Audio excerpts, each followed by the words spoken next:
Welcome, Rabbanim, family, friends, and graduates. I must begin by quoting David HaMelech, who says in Tehillim, Oyda Hashem b'chol leivav, v'sod yishar ve'eda. I give thanks to Hashem with all my heart amidst a group of pious people. I thank Hashem for having given me the opportunity to teach Torah and to see this group and grow with this group in learning for the past 4 years. And this is a great simcha.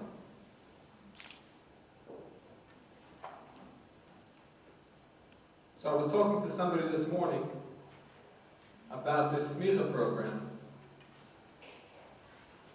and he said to me,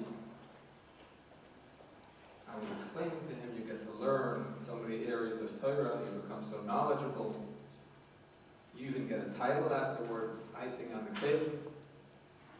So he said he doesn't believe that it's right for him to go to such a program, because if you learn something, then you have to keep it. And if you don't keep it, you're in trouble. So he says, better I'll just stay the way I am, and I won't be in trouble. So that reminded me of a story, famous story, with Rabbi Aryeh, the founder of the Rosh Yeshivah. When Rabbi Aryeh was a young boy, he did not excel in Cheder. There were other students who were better than him, and perhaps he was even a little bit of a troublemaker. And one night he heard his parents talking to each other. And they were saying how they think they have to take Naftali Tzvi out of school and send him to work so he can help support the family.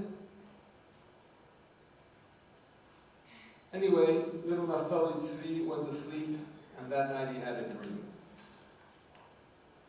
And in his dream, he had lived his life as a shoemaker. A religious person, brought up a nice family, went to Minyan, studied Torah, and he saw that he had passed away. And he was brought in front of the heavenly court, and they started counting up his mitzvahs, his averos, and so on, all his actions.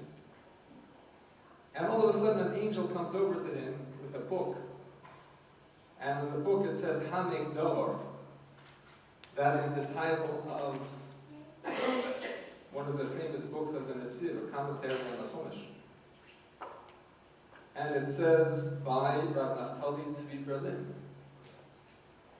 And the angel says to him, did you write this book? And he says, no, I'm not Rabbi Naftali Tzvi Berlin, I'm just Naftali Tzvi Berlin. And I didn't write any books. So the angel says, why not? This is the book you were supposed to write. When the boy woke up in the morning, he pleaded with his parents to send him back to Cheder, to keep him in Yeshiva. And from that day on, he turned over a new leaf, and he applied himself, and he became a great sage and leader in the Jewish people. So we read in the Parsha that when Moshe was born, his mother saw that he was good. She saw that he was good, but it's B'neu Shloisha Yerachim, and she hid him for 3 months. What does it mean? Because he was good, she hid him? If he would have been a bad baby, if he would have misbehaved, then she wouldn't have hidden him and taken care of him? What does that mean? So the Gemara says, Vatera Useki Toigu means that he was Nolad Mohol, he was born with the Bris Milah. Meaning to say that he was a refined person, he had a refined character. And that Esmale Havayas Kuli Oira, the house was filled with light. Meaning to say that already from birth he had the potential to become a person who would teach the light of Torah, who would shine the hidden secrets of the Torah towards people.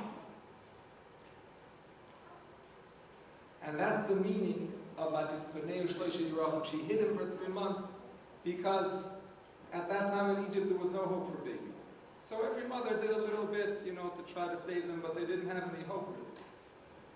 But when Moshe Rabbeinu's mother became aware of what a great potential he had, she said, I'm not giving up.